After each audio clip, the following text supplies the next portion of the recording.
시즌 내내 좋지 않은 모습을 일관하던 맨유가 이번 유로파 16강 2차전 소시에다드를 4대1로 이기며 총합 스코어 5대2로 8강 진출에 성공했습니다. 뿐만 아니라 프리미어리그 29라운드 레스터시티의 홈에서 열린 경기마저 3대0으로 크게 승리하며 점점 아모림이 원했던 맨유가 되어가고 있습니다. 아모림의 색채가 점점 뚜렷해지는 만큼 선수들이 더욱 집중해 좋은 흐름을 이어가야만 합니다. 최근 맨유는 5번의 공식 경기 중 2승 3무를 기록했고 그중 2번의 무승부가 아스날, 레알 소시에다드였습니다. 말씀드린 대로 맨유는 유로파 8강 진출에 성공했고 챔피언스 리그에서 승승장구 중인 프리미어리그 2위 아스날을 상대로 무승부를 거두며 확실히 경기력에 대한 희망을 갖게 했습니다. 안녕하세요, 끄덕찬입니다. 오늘은 맨유가 최근 어떻게 좋은 흐름을 만들 수 있었는지 나눠보고자 합니다. 끝까지 시청해주시면 감사하겠습니다.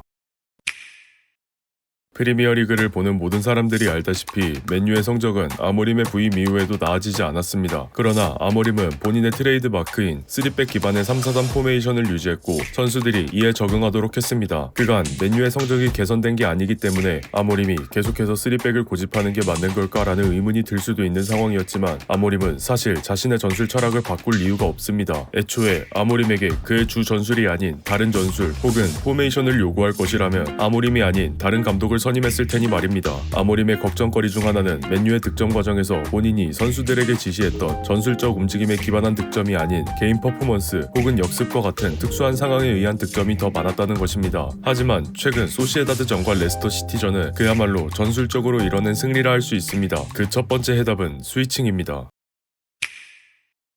맨유의 문제점은 선수들이 4백에 익숙하기 때문에 3백 기반의 포메이션으로 경기를 운영하는데 어려움을 겪었다는 것입니다. 중앙 수비나 3선 중앙 미드필더들은 역할이 크게 바뀌지 않아서 큰 어려움은 없었을 것입니다. 다만 윙백과 공격 자원들은 부진을 면치 못했는데 특히 달로와 가르나초가 심각한 부진을 겪었습니다. 달로는 본인의 주 포지션이 아닌 왼쪽에서 뛰는 것도 모자라 측면 미드필더에 가까운 움직임을 요구받았습니다. 가르나초는 아모림식 3-4-3 포메이션의 전방의 윙어로 윙어라기보다 공격형 미드필더에 가까운 움직임을 보이며 다른 움직임보다 박스 타격을 중요시해야 합니다. 다만 달로는 포지션 적응도에 대한 문제로 가르나초는 중앙 지향적 움직임보다 측면 지향적 움직임으로 게임 플랜을 다 헤쳐놓았습니다. 그러나 최근 유로파 16강 2차전 소시에다드전을 기점으로 맨유가 공격을 풀어나갈 해답을 찾은 것 같습니다. 첫 번째 골 직전 공격 과정으로 확인해 보겠습니다. 맨유가 몇 차례 공격에 실패한 후 달로가 중앙 쪽에 가르나초가 측면으로 스위칭해 있습니다. 카세미로가 롱패스를 하려는 척 마즈라위에게 패스하는데 달로가 전방에서 패스를 받을 것처럼 중앙지역으로 침투합니다.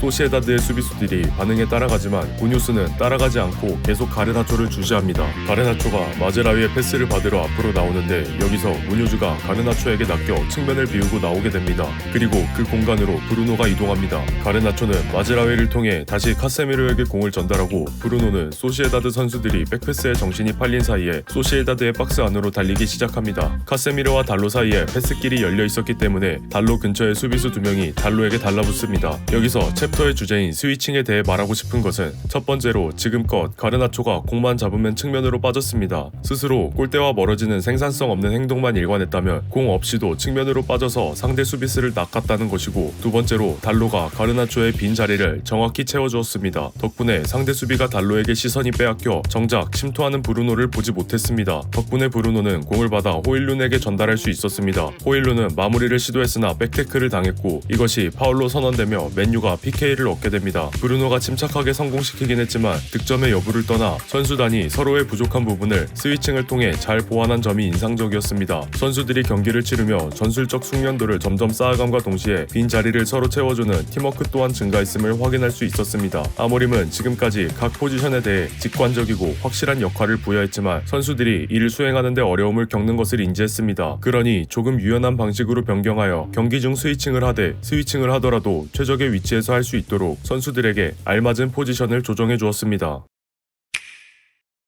맨유의 이번 시즌 가장 골칫거리라고 생각했던 것은 좌측 윙백에 누굴 배치할 것인지 2명의 윙어에 누굴 배치할 것인지입니다. 윙어에 어울리는 선수가 없어 브루노가 대타를 서야 했고 달로가 좌측 윙백에 섰으나 제 기량을 발휘하지 못했습니다. 그러나 브루노를 중앙 미드필더로 기용하고 지르크지와 가르나초를 각각 좌우 윙어로 배치하고 도르고와 달롯을 좌우 윙백으로 배치하니 꽤 괜찮은 경기력이 나왔습니다. 경기 장면을 살펴보겠습니다. 마즈라위가 오른쪽 공격이 여의치 않자 해븐 쪽으로 공을 돌립니다. 이때 지르크지가 왼쪽 측면으로 내려오며 도르구에게 침투를 지시합니다. 헤븐이 왼쪽 깊숙한 곳으로 롱패스를 건넸고 도르구가 성공적으로 공을 받아 가운데로 건네지만 골키퍼에 막히고 맙니다. 결과적으로 지르크지와 도르구가 스위칭한 셈이었지만 지르크지의 그 한 번의 스위칭 지시 덕분에 도르구는 넓은 공간에서 빠른 기동력을 살릴 수 있었습니다. 이전 챕터에서 스위칭을 주제로 예시를 들었던 달로와 가르나초 또한 마찬가지입니다. 애초에 달로는 우측면 수비를 볼 때 가장 뛰어난 폼을 보여주었고 완비사카와 달리 공격적인 능력도 상당한 수준으로 갖추었기 때문에 제 자리로 돌아온 달로의 폼은 의심할 여지가 없을 정도였습니다. 하지만 가르나초는 상황이 달랐습니다. 아모림식 3-4-3 포메이션의 공격을 조금 더 풀어서 설명드리자면 3-4-2-1에 가까우며 이는 윙어라기보다 공격형 미드필더로서 하프스페이스 장악, 박스 타격을 우선시합니다. 다만 가르나초는 인사이드 포워드보다 사비뉴와 비슷하게 측면으로 빠지는 플레이를 선호했으며 주로 왼쪽 윙어로 기용되었으나 주발이 오른발인 소위 말하는 역발 윙어로 상당히 많은 부분에 제약이 있었습니다. 그러나 소시에다드전 오른쪽 윙어로 달로와 같이 서게 되자 많은 것이 바뀌었습니다. 이전 챕터에서 말씀드린 스위칭 이외에 가르나초는 직접 도움을 기록했습니다. 경기 장면을 보시겠습니다. 맨유가 공격 작업이 원활히 이루어지지 않자 공을 후방으로 빼게 됩니다. 소시에다드의 전진 수비를 노린 패스워크 같습니다. 그러나 이 과정에서 소시에다드가 스틸에 성공, 맨유가 실점 위기를 맞게 됩니다. 다행히 소시에다드가 반대 전환하는 과정에서 달로가 다시 공의 소유권을 되찾아오는 데 성공합니다. 결국 소시에다드의 모든 필드 플레이어가 맨유 진영으로 진입하며 수비 진영이 텅텅 비는 사태가 발생했고 달로가 전방의 가르나초에게 길게 패스를 찔러줍니다. 공을 받은 가르나초가 빠르게 중앙으로 좁혀 들어와 브루노의 측면 침투 경로가 열리게 되었고 가르나초는 그대로 브루노에게 패스, 브루노는 득점에 성공하며 해트트릭을 기록하게 됩니다. 팀 전체가 시도한 낚시성 플레이라는 게 참 고무적이지만 지금 주목하고 싶은 건 가르나초의 중앙 돌파입니다. 가르나초 정도의 스피드라면 방향을 바꾸지 않고 길게 차고 달리는 게 훨씬 더 빠를 수도 있습니다. 그러나 인사이드 포워드의 움직임을 취함으로 브루노가 측면으로 돌아갈 수 있는 길을 열어주게 되었습니다.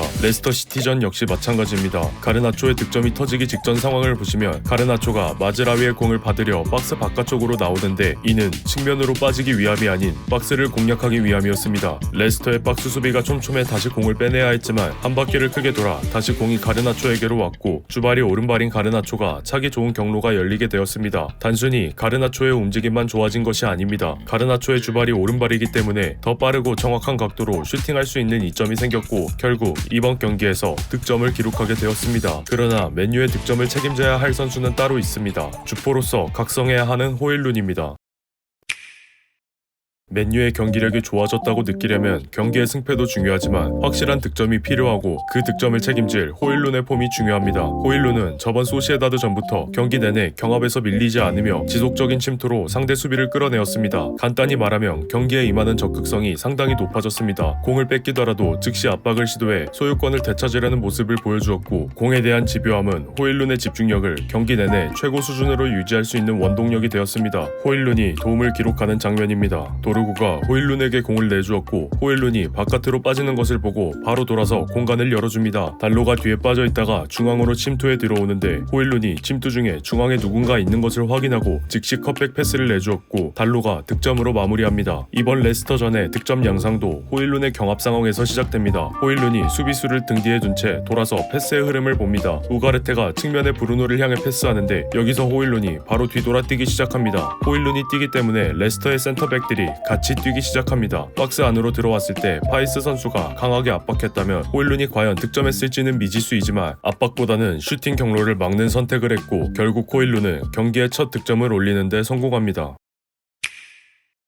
맨유가 변하기 시작했습니다. 감독을 새로 선임하고 구단주가 바뀌었다 할지라도 승리보다 패배 같은 어두운 소식만 들려오는 맨유였지만 영상 내내 말씀드렸던 공격진과 도르구 외에 가르나초의 빈자리를 빠르게 메꿔준 달로, 중앙에서 이리저리 돌아다니며 패스길을 뚫어준 브루노, 이외의 경기력으로 맨유의 허리를 지켜준 카세미루 등 이제서야 아모림이 그렇게 인터뷰에서 말하던 시스템에 기반한 공격을 드디어 보게 된 느낌입니다. 현재 맨유의 프리미어리그 순위를 감안하면 리그를 다소 포기하더라도 유로파에 집중할 가능성이 높아 보입니다. 그러나 레스터전을 보면 리그도 포기할 것 같은 분위기도 아니기에 더더욱 맨유의 고무적이라 할 수 있겠습니다. 어쨌든 최근의 경기력처럼 선수들이 높은 집중력을 유지하며 남은 시즌 동안 좋은 경기력을 보여준다면 유로파 리그도 나름대로 만족스럽게 마무리 지을 수 있을 것이고 다음 시즌에 대한 대비도 가능할 것입니다. 다 무너져 내렸고 폐허만 남았다고 생각했던 맨유에 반가운 소식들이 하나 둘씩 들려오는데 이러한 소식들은 서서히 재건될 맨유에 기대감을 가지게 합니다. 오늘 영상은 여기까지입니다. 끝까지 시청해주신 분들께 감사의 말씀을 말씀을 드립니다. 영상이 유익하셨다면 구독과 좋아요, 알림 설정까지 부탁드립니다. 더 좋은 영상으로 보답해드리도록 하겠습니다. 감사합니다.